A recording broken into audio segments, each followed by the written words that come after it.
What's going on, warriors? Welcome back to the Fit2Fire channel. We're going to go over my kind of everyday workhorse AR-15. We're going to go over the build, why I selected what I selected, what we've put on it, what's been the evolution of it to get to its build point today. Y'all really like the P365 EDC build that I did, and great input, by the way. Thank you guys on that, and it's building our community. So I want to continue on with the rifle. Let's take a look at it. All right. Let's make sure this thing's safe and clear. No bullets. Cool. All right. This started out as a Springfield Armory Saint Edge AR pistol. It's a 10.2-inch barrel, and it's built kind of compact with this stock on it. We'll go over it kind of back to front a little bit. But I chose it because of how compact it was. It already had the stock that I wanted. I like how slender the overall gun is. There's a lot of cutouts for weight and making it lighter. You can see the beveled magazine well. Very thin M-lock handguards so I can get a good purchase on it. Those are some of the reasons I liked it. It's got a great quality bolt carry group in it, etc. That's why we started this build. It's only about $1,499 retail. I got it end of COVID, which was very, very difficult to find good guns at the time. So I think I lucked out. That's what we started with. Let's start at the back forward. I'll tell you how I ran it, what it came with, and then how it's evolved over time and how it's probably going to continue to evolve and why. Start out, Mxim Defense Pistol Brace. I really liked this because it's got built-in QD mounts for our sling, right? Quick detach mounts. Does have the pistol brace, but I've never had to use this, obviously. I do like how small it gets. If I do want to put it in the truck for emergency scenarios, if I want to go port, underarm, over shoulder, it's very compact and I can use it for those purposes. One thing I did add was I hate how mushy these pistol grips were. So I got a 3D printed, it just helps hold the shape when it's not in your hand. Kind of added some durability and some function for me. All right, let's move forward on it. Let's talk about the sights because it's going to lead into something. When I had the Holosun 510C, it's similar to this, but the Holosun version, and I had the 3X magnifier on it, I couldn't get to these sights very well, and the Magpul ones wouldn't work. Not enough clearance with the flip out. So these $20 jobs worked just fine. You can see there's literally no clearance left. I mean, this stuff fits together perfect. So they co-witness awesome. They work just fine for me. Secondly, this Aero Precision charging handle. You see how it's a little wider on the wings, a little bit fatter. Problem was when I had the magnifier set up, I couldn't reach the charging handle. I was using my pinkies, I was going underneath it, or I was doing what we call open bolt loading. That's when the bolt is open, you insert a magazine, and then you hit the bolt catch, bolt release on the side, and then you load it that way to avoid using the charge channel altogether. So when I added this, I was able to get to it. It made it kind of nice, and I do like it. So from there, what else did we do? It came with BCM furniture. It came with a BCM grip. Since then, I've changed out the grip and then these M-lock covers with a company called Weapon Works, makes painted versions. Same with the magazine. I'll have to show some B-roll and zoom in on that for you. It's Multicam black coated. It's very durable. I wanted Multicam black, but I don't want to spend $200–300 getting the gun painted and making it a little bit too Gucci. I wanted it to be very serviceable. So we did that with Weapons Works. And the grips, I do like that they don't add to the M-lock handrail. They make it very slender for me to grip onto. And then we can add a little bit of color and a little bit of flair. We continued, and I'll talk about the sight in a minute, but believe it or not, on AliExpress, they make this laser cut matte finish sticker for this that will turn this happened to be a gray Eotech EXPS. So I wanted it black, and we put these covers on it. Pretty cool. I mean, that's kind of a nice feature. So moving up from the grip, I didn't like the stock ambidextrous safety that was on there. It's kind of the old school AR-15 ambidextrous, very plain, but it came loose quite a bit. And even Loctite, it still had problems. It was a little loose for me. On top of that, it was a full throw, meaning when I switched it to fire, it went straight up and down. That's a lot of travel. This one is by Aero Precision. It's green, so it added just a little bit of flare, but it goes 45 degrees. And it never comes loose. It locks in there with like a ball joint. So I can manipulate that thing very, very good. okay? Very, very good upgrade for me, helped my speed. So from there, let's move on a little bit more. I had the Holosun 510C. It also did not have a riser, and we'll talk about that for a second. So when I wanted to snap on a target, I had to rubberneck it. I had to chicken neck it. Well, I'm a little old school. We've been doing that for years and years and years, forever, and it just doesn't work as clean, as fast, and as efficient. I'll tell you a couple of reasons in case you don't know. Reason number one, you want to shoot how you move or move how you shoot. You shouldn't have to do this. If you're taking your sights and your neck, you're trying to put two things in line at once. They're going to miss each other and then find each other. That's not efficient. That's not fast. If I just keep my neck and my body straight and I look at my target and I just snap the sight in between the two, on this, I find it. That's snapping. That's one thing finding another, not two things searching for each other at different levels, if that makes sense. So we added the Unity riser underneath it, and it puts that thing directly in my eyesight. Now, I did have a good friend of mine that sent me this Eotech because I let him know that I've used them, but I haven't actually owned one of my AR-15s. So he was awesome. I won't mention him, maybe we'll have him on the show.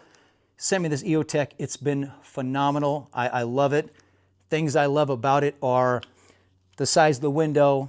It's really clean and clear under night vision, which a lot of sites don't. They blur out through night vision. Battery life is actually better than people think. It's got a CR123 battery. The Holosun does last longer, but the difference is this is a true holographic sight. The laser system is inside the glass on this, where the Holosun is projecting a laser. If you were to break that laser or you were to get some mud in it, it's inoperable. This is all internal. It's going to be a lot more durable, a lot better in that respect, in that regard. I also like the fact, and so Holosun's similar, that circle reticle with a dot, those represent holds at different distances. And we'll talk about that on a zeroing channel one day. So given that, let's move below it. It does come with a nickel bolt carrier group. Very clean, slides good. I liked it. It's durable. I have not had any issues with it. Again, on that M-lock, it's just slender. I really like the grip on it. It also has a QD mount. You can put the QD mounts anywhere on this thing. It's never come loose. It's always felt like one piece of metal in my hands. That's really good. Now, let's move to, we'll go to the Sling before we forget. I'm a big Edgar Sherman Sling fan. Most of the slings out you'll see are very similar. They have this tightening piece. They're super similar. I've seen people choose where they put their QD mounts or mount the sling in multiple different ways. A lot of guys put this one on the outside, which is why it's ambidextrous. We can do that. There's reasons. It's mission specific, gear specific. I like to do this because I can just simply throw it on very, very quickly. And if I want to do work with it, I can do work with it. As soon as I extend this, that thing's on target. But on top of that, I can turn around and be useful. There's the light on. We'll leave it on.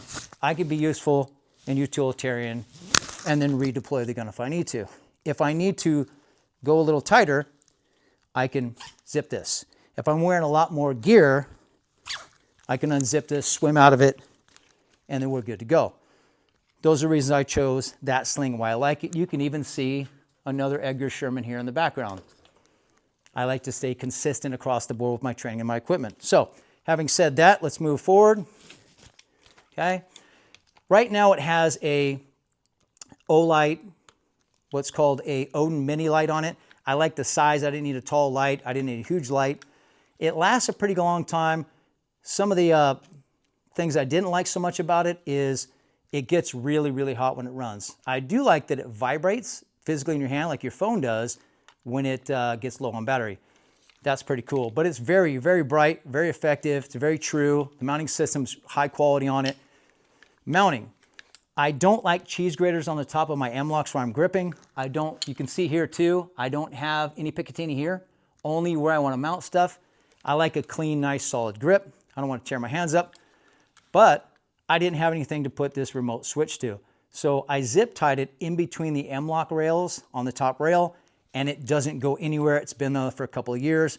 I also zip tied it to these rails here so all the wires are out of the way. It runs very, very clean, very, very solid. So, and again, you'll see the clearance or lack of clearance for that front sight. Flips up, it's fine, but it is literally streamlined against that. That worked out kind of well. Down the handguards, again, this is Weapon Works. These are the M-Lock Weapon Works gun grip inserts that just snap in. They're very, very thin. There's some other ones on the market, but it adds to bulk to the gun, and I don't like that, so I really, really did like that. That's another reason why I like M-Lock. It's very slim and very versatile. All right, moving forward, it did come with this, I call a finger stop. It's not a grip release, just a finger stop. The reason that I like that is personal preference. A lot of people like a grip, big solid grip, good point of reference, a big knob. They can set it on things. I like to push this against something if I need to brace the thing for a shot. But what I like is three things that it serves a purpose for me personally. Number one, I have an index or point of reference for consistency in grabbing my weapon and mounting my weapon. Two, it makes sure that if I'm on the right index point each and every time, I'm not burning my fingers on the suppressor because it can get very hot, okay? Third thing I look at is I do want that isometric tension against my shoulder. I want to pull the weapon in and make that sight stop moving so I can get accurate rounds downrange. That's a little bit of why I built this, what I'm doing, what direction I want to go. I do want to swap the light out. I don't have a problem with Olight. I'm going to go back to a Surefire, a Scout, or something to that effect. I just think it's a little bit more rugged. I think that it works a little bit more solid, and I'm going to run that a little bit differently. I probably will add the 3x magnifier that goes with Eotech down the road because I love the option of being able to zoom in. You might ask, well, if you have a 10.5 inch barrel, you're not exactly a designated marksman.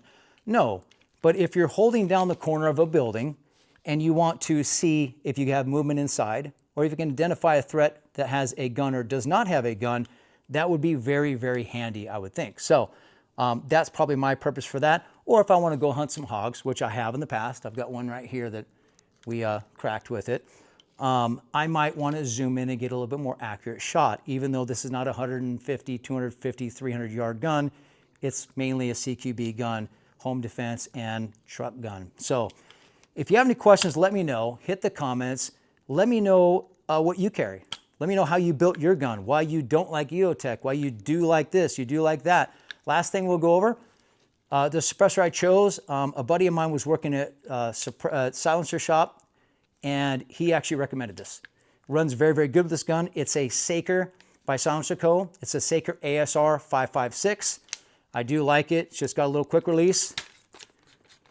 Just screws right off, and then you just slide the lock tight. Runs true, runs great. It was real gassy at first. What I had to do was get a T-handled hex bolt down through the adjustable gas block on this gun. You got to shoot it, adjust it, and figure out. Otherwise, at first, a lot of gas was coming out of the chamber. My eyes would burn, etc., and I had to dial it in. I didn't have to change a buffer tube or do anything drastic like that. The gun's virtually stock. Other than that, I haven't changed out the trigger. I really do like Springfield's trigger. I really like the flat trigger. I'm a flat trigger fan on these. So that was good. Last thing I changed out, I just noticed, is I just wanted to have a little bit beefier slide catch, slide relief. This is serrated. The release, the catch is a lot more pronounced. It's a lot easier to get my hands on. Most magazine catch, or bolt catches are like a little knob. This has got a huge pad on it. So if I did want to lock this bolt forward, I can hit this massive pad and pull that thing and lock it down, right? So it's a lot easier. And then I've got a giant one up here for bolt release. It's just a lot more true, a lot more accurate, a lot more easy to use. So let us know what you think. Hit us up in the comments. Thanks for being part of the community. Thanks for sticking around with us.